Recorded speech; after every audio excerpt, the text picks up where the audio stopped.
बनावस चारो घाट मुस्काना दे जितिया बरत करे दीहनु हो एक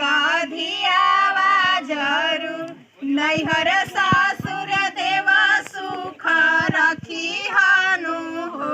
रहे भलर परिवार नैहर ससुर देव सुख ढोलक झलवा